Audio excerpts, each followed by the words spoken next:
What the fuck did I just watch?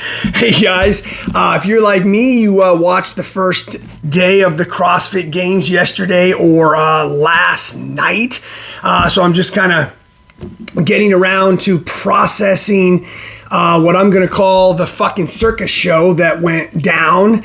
So anyways, that's what we're going to talk about today. The first fucked up day of the CrossFit Games. Now, welcome to the channel. I appreciate it. If you are new to the channel, today's going to be a little bit of an anomaly because normally I do not make a habit of busting on CrossFit or trashing people's program or calling programming or calling CrossFit fucked up, right? I've had a couple back and forths with Andrew Hiller because I just don't really like to take that approach. But today, I really haven't seen what other people are putting out content-wise, and I'm definitely going to be interested to see if I'm in the minority. What's helping me is that me and my wife both together have been in CrossFit since 2007. We've owned 3 CrossFit affiliates. We still coach, train, and compete to this day. So we are certainly OGs, and the two of us together have a lot of CrossFit experience competing in every single open and just countless competitions. So I think we have a decent grasp on CrossFit and at least our philosophy, our beliefs, how we feel about CrossFit. And man, I'm going to tell you, we were on the same page. I mean, yesterday we were literally embarrassed. Have you ever watched somebody like do something uncomfortable on TV, like maybe a skit, or they're pranking somebody like on the old show Punk'd, and you feel a little uncomfortable in your own home just watching it on TV? I swear, me and my wife had this discussion. We felt uncomfortable. Like I was embarrassed about the shit show that was going on. And so I really don't want to sit here and try to like cover every single little bit about it. But man, starting out with the complete clusterfuck on now all of a sudden, I mean, we've had enough judging issues, but I mean, now athletes and judges can't count to 5. Like each lap is a mile on the bike. It takes like several minutes and we're losing count between 4 and 5. Complete clusterfuck just to start that. That was not a good start. The rain delay, the weather. I understand you can't control the weather, but what you can control is planning events that are or are not weather dependent. Now all of a sudden, so to me, programming, the order of events is part of the programming. So is it the end of the world to have to change rest days and move the order of programming around? I mean, hey, these are the fittest athletes, right? They should be able to adapt. So I'm going to say that's like super, super low on my list. I'm not a huge fan of that and how that went down, but I can live with that one. But man, am I the only one that feels like Adrian was like, okay, how many different new tricks can I come up with? And so that's where I'm going to get a little bit, opinionated here. Obviously, everything here is an opinion, really, but this is super, super my opinion. Is to me, there's a huge difference between fitness, between skills, and between tricks.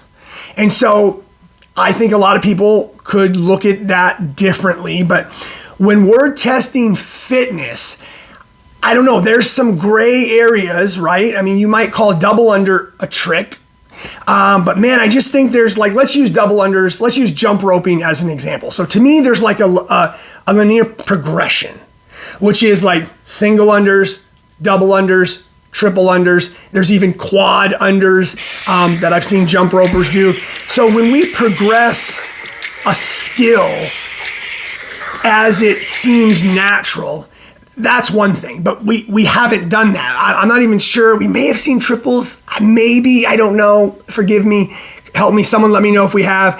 I'm pretty damn sure we've never seen quads, but that would be a good progression of how skill and fitness is increasing as athletes get quicker with the rope. But all of a sudden kind of stopping that progression and then just like taking a 90-degree turn and being like, hey, let's just throw in a trick. All of a sudden a double under crossover. Like, To me, that is not really a skill. Does it involve skill to do it? That's where I'm saying that there's a gray area. But to me, that's a trick. It doesn't require a fitness, the skill of fitness. It's just a trick. It's just something, the only way to learn it is to practice it. And if you've ever seen like jump roping, you can be very good at jump roping and not necessarily be very fit. It's just a practiced skill. You could say the same thing about triple unders and double unders. I understand. So I know there's a gray area here, but to me, I think we're looking at that being a trick. I don't know. I mean, strict pegboard ascents, which once again, if you watched people, some people were being super legit and they were dragging their feet, but some people would kind of get their toes up there just a little. I mean, once again, I don't know. Is it necessary is the point. So once again, I think there's a lot of people out there who are going to say, I loved it. I loved all the new stuff. I loved the challenges.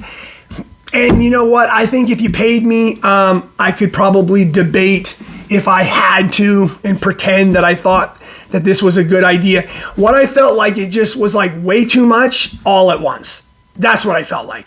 So if Adrian wanted to, kind of do something new and put his own stamp on the games, and he wanted to create a new movement that Dave Castro had never tested, I understand where he's coming from. I think that's great. Pick one.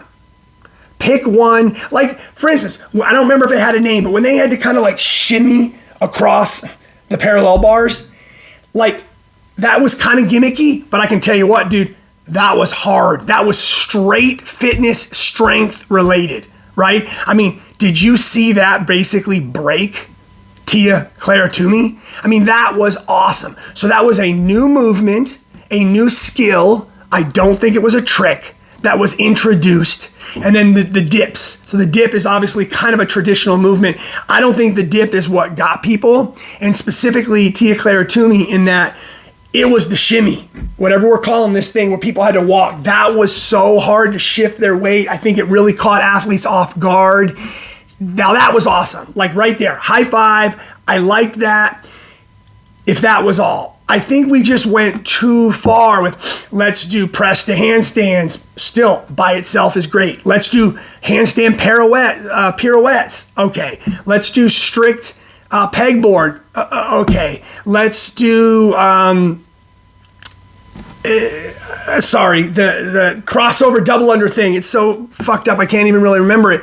I mean, that's like something you would just do like after a workout, like, hey, let's just mess around during open gym and let's just give this a try. Like, it's a trick. It reminds me of the grid league. If you guys have seen some of the bullshit that those guys do, like where they create these movements where they do like a toe to bar, chest to bar, but it's like one movement, like you kick up your feet, you hit your toes, and then you do a chest to bar. I mean, it is like, I bet it takes a lot of skill. I bet it takes a lot of practice. I bet you I can't do it, but I don't really think it's testing fitness. I think it looks ridiculous, and I'm not interested in doing it. And so I used to kind of be like, okay, that shit is stupid. The grid league, they're trying to be different. But now I'm worried that we might actually start to see some more of these tricks. So I don't know. I don't want to see tricks in my jump rope. I mean, what's next? Have you ever seen some of the tricks people do with their jump ropes where they like jump rope, they let go of their handle and it still somehow spins around and then they re-catch it? I mean, what the fuck? Is that what's coming next, Adrian? I mean, because now I feel like here's maybe where some people like this, but I don't like this. So this is where I would love to hear someone give me a completely opposite opinion. It's like nothing is off the table now. Like, it's not just about fitness. Now it's about tricks. I mean, now you got to think to yourself, well, what could I possibly do with a jump rope? Like, what tricks could they test me on next? And I don't think that's fitness. So these athletes no longer need to work on their fitness of jump roping, double undering, like how many can they do? How quickly can they do them? Now it's like, well, what trick can I do with it? And so I don't know. I am not a huge fan. Now, with all that being said, now I'm going to move on and talk about actually the number one problem I had with some of Adrian's new things that he pulled out of his hat. And that was the unbroken aspect. Now, I'm going to say this. I think that, again, people out there could have completely the opposite opinion, but here's my take. Fitness is like measurable as far as work. So the work needs to be like constant.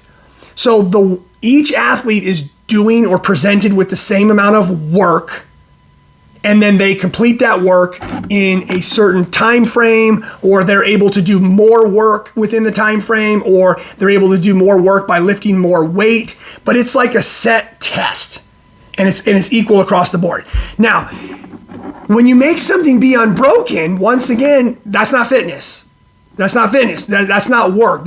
Work is not involved in having a mistake. So if I have to do 75 single unders, the work is the rope swinging around the jump 75 times. That's the work. That's defined. So if I'm testing fitness and then all of a sudden I do 70 single unders and I have a mistake and I have to start over. So that's testing skill. That's testing just the skill only. But if I now have to do 75 more double unders, now I've done 100, I know I'm using an extreme, but now let's say some people did this. Let's say I'm 50 single unders in and I mess up. Now I got to do another 75, so I got to do 125 total. So now I'm doing more work. So because I had a mess up. So that's not testing fitness at all. Like, it's like, look at Tia Clara Toomey. Does anybody think that she's the 23rd fittest athlete in any workout? I believe that was her second worst finish ever in like 7 CrossFit Games. Correct me if I'm wrong. I believe that is accurate. I don't believe she's ever placed worse than 23rd in an event, but one time or something very close to that. That's because events test fitness. Her fitness is not 23rd. So she didn't get beat by athletes that were more fit than her. She didn't necessarily even get beat by athletes that were more skilled than her. Everybody makes mistakes in their jump ropes, in their single unders. So I don't know, forcing an athlete to do more work, I've never been a fan of that. And I know we've seen it before where sometimes if you mess up on your handstand, you got to go back. I think that is different, however, because that's a judging thing, in my opinion, is how do you judge in the middle of it? Like, it's not like a grid where you know exactly where somebody stopped, right? That's kind of hard. You're not counting reps because it's distance. If they mess up in the middle, it's kind of hard to know, like, how's the judge going to know exactly where that imaginary line is and get them behind it? So I believe that that's for judging purposes, that you have to go back to the defined line and complete that segment unbroken. See, so that makes sense to me. It's not like that's totally different than saying, oh, well, you have to do 75 single unders unbroken, and if you mess up, you have to start over. Now we're not testing fitness. We're just testing your ability to not go unbroken, and you could say that's cool. I don't think it's cool. I think anytime you remove the fitness aspect and now you have athletes doing more work, I don't know. That's me. That's why I'm not a fan of the speed ladders necessarily, where somebody makes a mistake on a light weight and then they're automatically out. I don't know. It's just there's a lot of tricky, gimmicky things happening in the CrossFit Games and day one in 2022 in particular that to me, I don't know. I didn't get the sense I was watching the CrossFit Games. Me and my wife kept talking about it, that it just, I don't know what it felt like we were watching, but it just didn't feel like the games. Now, you could say, that's great. The games are progressing. They're changing. They're elevating. They're challenging the athletes. They're getting back to the unknown and the unknowable. Clay, you're missing the whole point.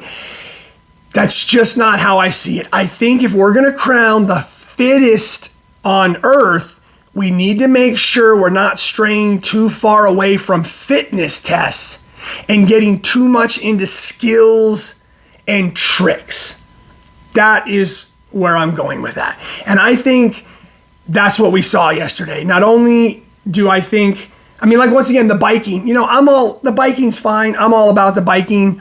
I don't know what they're going to do when, like, there's a crash and then people behind me. This almost happened a little bit. Thank God there was nothing worse. But so what happens on the bike when somebody crashes and then the people behind them, like, run into them? like in bike races, right? Like in the Peloton. How is that testing fitness? When you get caught up in a crash and you are stuck or stopped, or you now crash because somebody else crashed, how is that testing your fitness?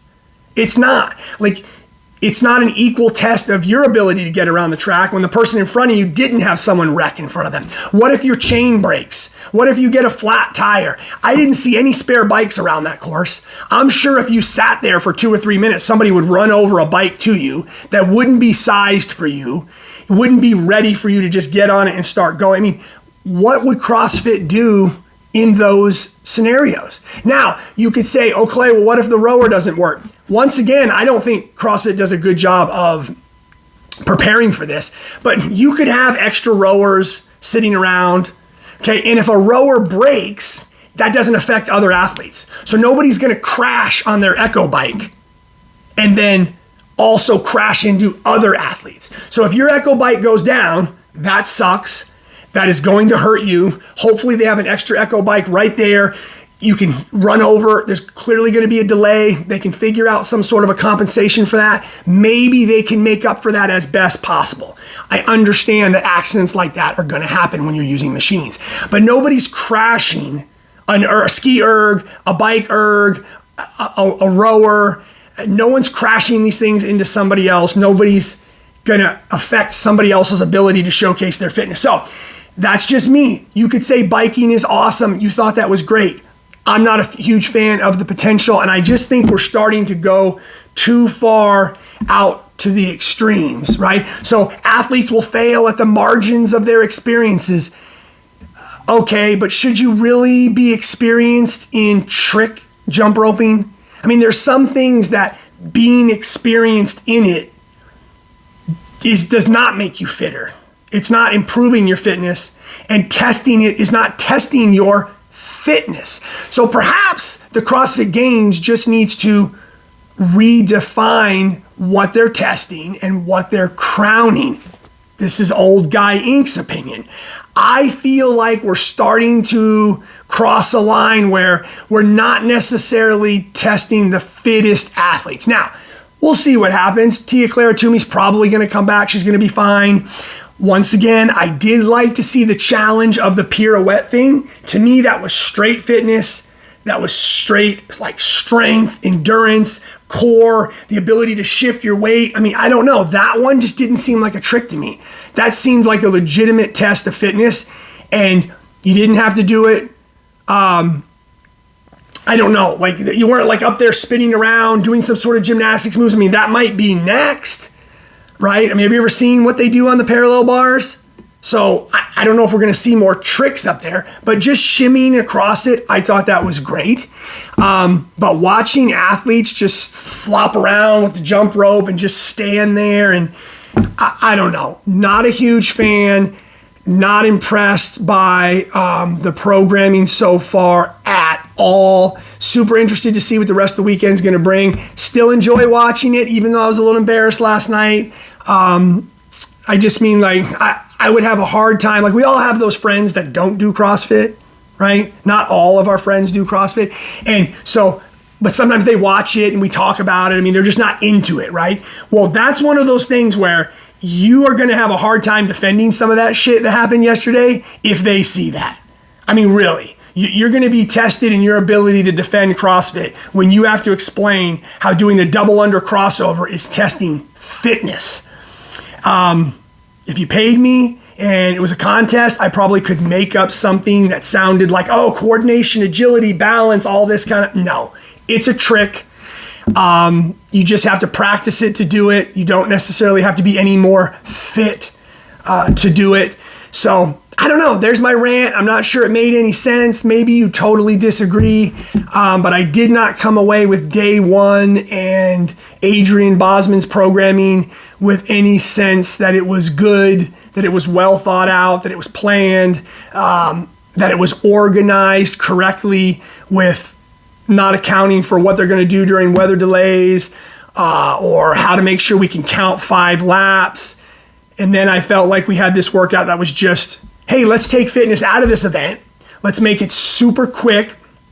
Okay, so there's not a lot of fitness involved, and let's just make each thing like a trick, something that is a trick, that's something that can mess up athletes, something that's not going to test fitness, but can cause a disruption in the leaderboard. And maybe that's what they wanted, and that's kind of what I started thinking, was maybe what they wanted was, look, Tia Clara Toomey, this is my opinion, I know they tried to make up all these hypes, but I don't think anybody was really going to challenge her, that's personally, in straight CrossFit. So I think perhaps what they're doing is going, hey, how do we shake up the leaderboard? Well, let's take fitness out of the equation. Let's put in tricks. And in that situation, even the 40th athlete, the 40th fittest could be really good at a jump rope trick. Like my wife, she used to be on a competition jump roping team. She can do all those tricks. It's not her fitness that allows her to do that to this day. She could do that before she ever started CrossFit. So she could go back and do those double under crossovers, no problem. Right? So she'd beat Tia Clara Toomey in that workout. Like, she's not fitter than any of those athletes at the game. Sorry, babe. Love you. So how is that testing fitness? So I don't know. That's me. I hope that today and the rest of the programming brings a little bit more traditional tests of fitness. And don't get me wrong, old guy is not all about it has to be traditional CrossFit and we can't see change. No, I love change. I love seeing new tests of fitness. I just felt like we got too gimmicky, too tricky. And if you felt the same way, let me know. If you think I'm just an old guy complaining, go ahead and let me know that too. But hit like, hit dislike, make a comment. I would really love to hear, especially about that. I think it was a very unique first day of competition. I'd love to hear what you guys think. Thanks.